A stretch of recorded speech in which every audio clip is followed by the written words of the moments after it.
Hey everyone, Don and Ash here, Hello. back for another reaction video. This time we're going to be taking a look at the behind the scenes for the 2022 Worlds opening ceremony.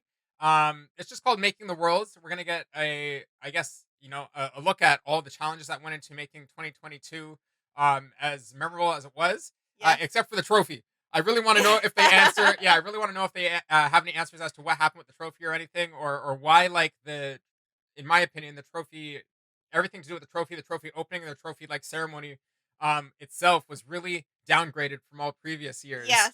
right? Yeah. So who knows? I've got questions. Hopefully they've got answers. I'm excited to take a look at it. Me too. All right, let's hop in. This year we're leveling everything up because this is our return to a live opening ceremony performance post-pandemic world. This is the most technically ambitious production that I've been a part of. It is such an honor to be trusted to deliver something so special and big for our fans everywhere. It's also filled with a lot of pressure and stress to make sure that we get it right.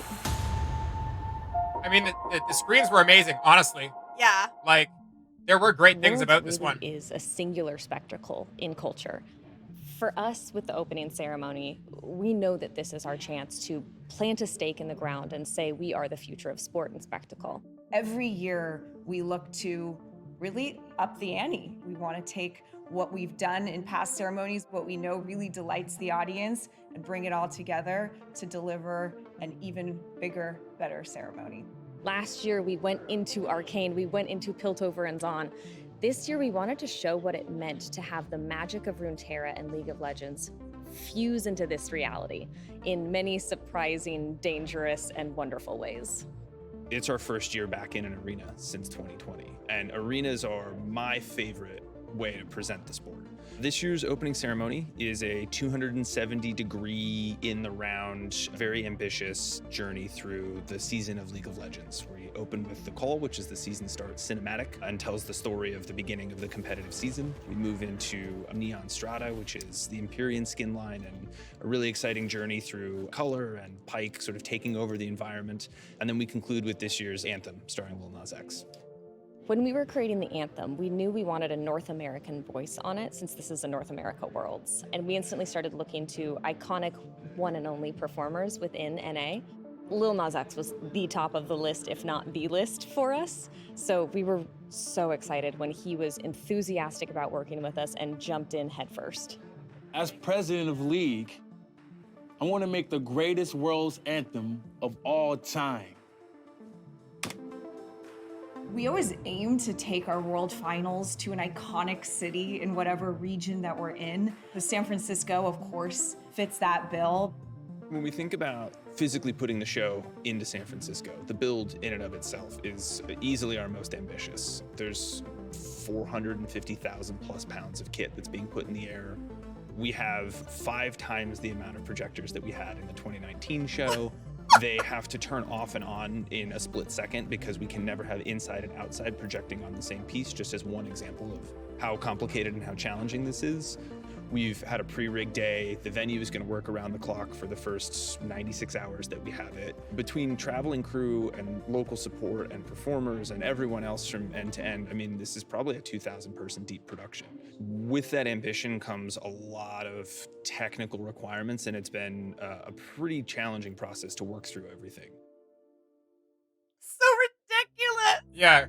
Yeah, ridiculous is the word for The sure. HoloNet this year is massive. In 2019, we had really wide HoloNet panels. This year, we've got 3 very tall vertical panels, and a big influence for that was how the champions in the music video are these giant mechs that are taking over San Francisco. We wanted a way to bring the scale of that physically into the room with our performers and to show that these champions are larger than life.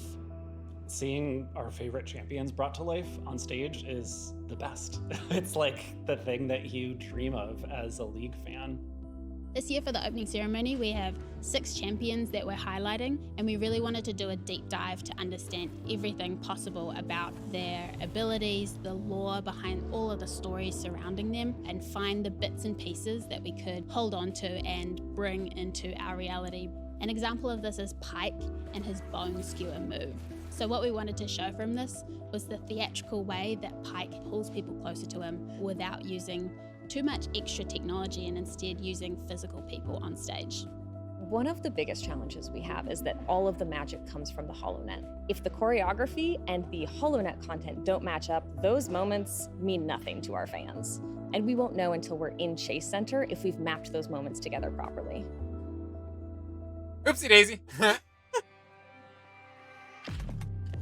The pressure to create something for League of Legends is immense due to how many eyes are on this opening ceremony. We've had tons of previs, remote, me and my choreography team just planning together what style we're gonna do when and just talking over Zoom for weeks. And then we only had 3 days with the dancers in the room to just give them all the steps, cross our fingers, and then we have 3 days of production rehearsals with lights, technology, playback, time code, cameras, director, everyone's here, and we're trying to marry their own worlds. And then we're only in San Francisco on the stage for another 2-3 days, and then it's showtime, baby. Here we go. Yeah, the timelines for these things are so intense always high pressure environments. Yeah. Who's smiling? Was that the first time you watched the full thing?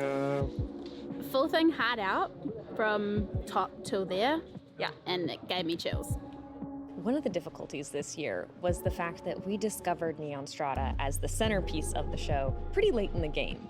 It wasn't until July that we really started working with Riot Music to create a track. We're in talks with 88 Rising about this track, and we assumed that maybe some of their up-and-coming artists would be interested in working with us on it. But they instantly said, Jackson wants this one, and my heart skipped a beat.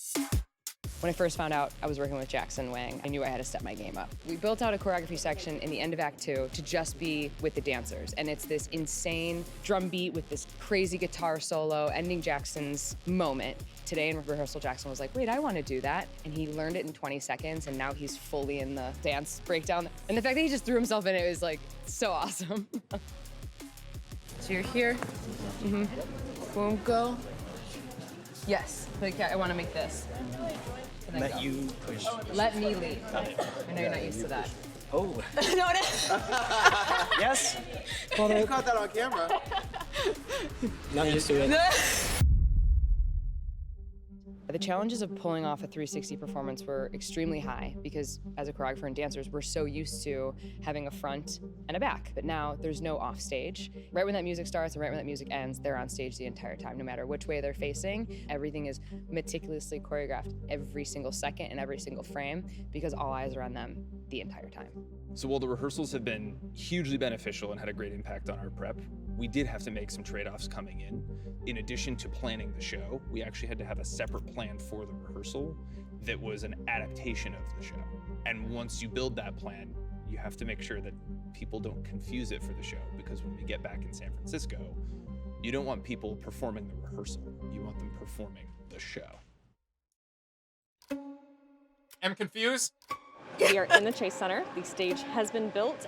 I feel like the stress is really starting to set in. In LA, we had the illusion of time. It felt like we could get everything dialed in, but now that illusion has been shattered because the clock is ticking.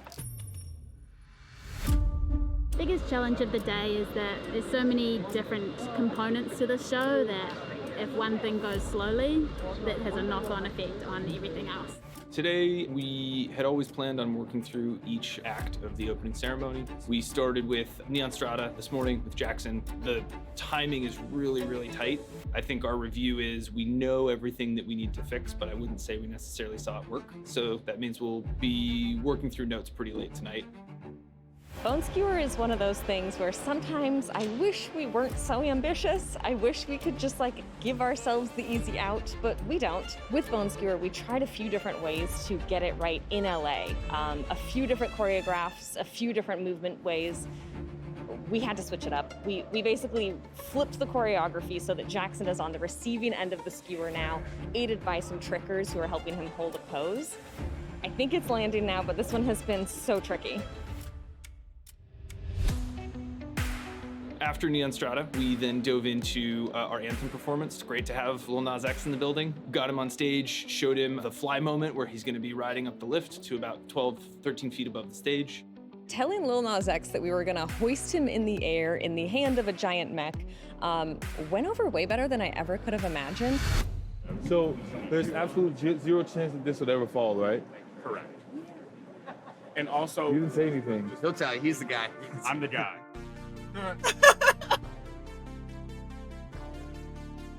I could piss in my pants. Oh, that's the least supported I've ever felt in my life. Even by like family members and stuff. It's really powerful to see his 8 core dancers along with the 30 dancers that are supporting the show. We're in a place where we've bought all the ingredients, but we haven't necessarily cooked a meal yet. I'm really eager, I think, for a taste test, which might not happen until tomorrow morning. So he did say 8 core dancers, so I guess he's One got of his the own moments dance I'm team most that comes in or excited something. for is this year we aren't waiting until the end to introduce our pro players. Within the first 30 seconds of the call, the Jumbotron raises up and we find our 2 finalist teams right there on stage. We treat the Jumbotron as absolutely sacred. How we position it, where we position it, and why we position it is a subject of hours and hours of conversation. This year, what we wanted to do was find a way to really bring this sacred canvas into the story of the opening ceremony. And a really easy way of doing that is breaking the formula of what they've seen at any of our shows before. Yeah, you know what? I don't know if I really like that decision. Taking on any project with this kind of scale and appetite, creative or otherwise, can be scary. There is a lot of pressure just to chase big ideas. Then you magnify that pressure with the realization that you're doing this live. And for all of your prep, you only get one at bat. It is 2 days before the opening ceremony. We just found out that our opening performer won't be able to even get in the country, so he will not be here to be a part of the show, and we're basically just in crisis solving mode now. Perfect. It's a really good lesson in not being too precious, because with live entertainment, things change every day. It's the nature of it being live. It'll be a tense time, but we will get there. One stumble could break the bone skewer. One late camera cut could cause us to miss a moment.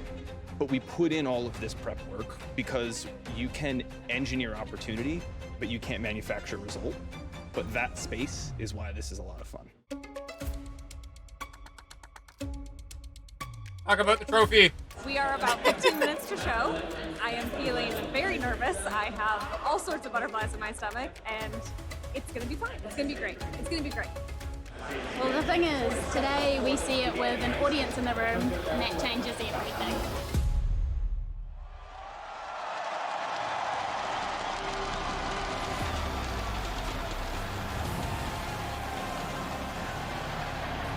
They would ignore talking about the trophy. Yeah.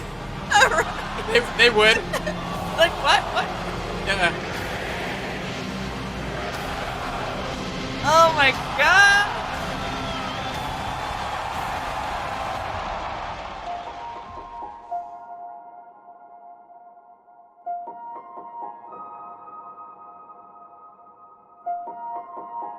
Okay, that's the end there. Yeah. That I mean, I think this behind the scenes makes the main 2022 show seem better than it actually was. I'm serious. Like the 2022 show just was very as big as a production as it was. I think that some of those people on the team, maybe the people that we had on camera a lot that were talking, maybe other people. I think that they kind of lost the scope of what makes something that big special, and now they're just seeming to go bigger for the sake of going bigger, which loses the magic of it completely, right? So I feel personally like, just like I said when we watched the 2022 opening for the first time, it seemed like I watched the ending and then the beginning and then the middle, right? Especially when they said like we wanted to make our showing the players a part of the opening ceremony like right at the start, and I'm like, why? Like honestly, like I would love to know, because they said multiple times that these are the results of hours long conversation, and it's like, well, who convinced the rest of the team on that one?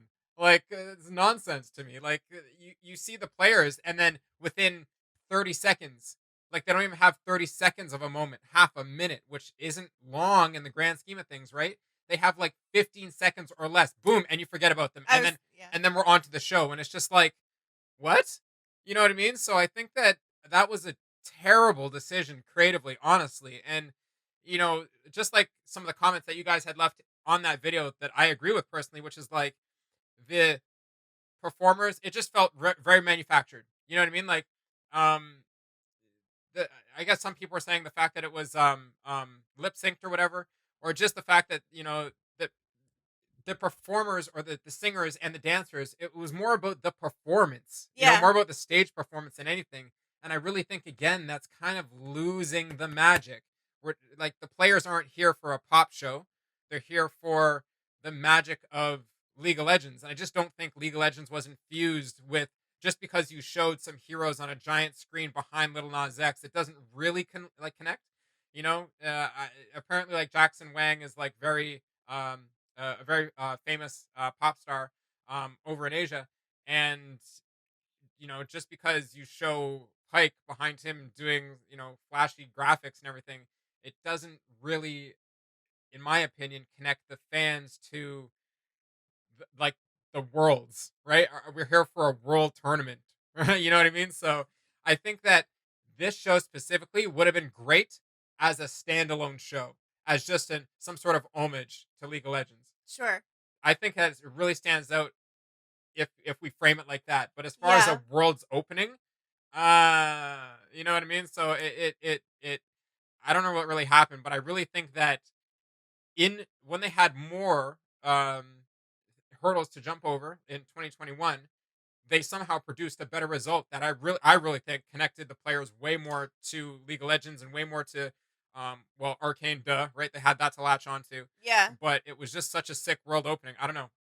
Something went, if we had a road and we're left and right, somebody picked the wrong direction in my opinion. Yeah.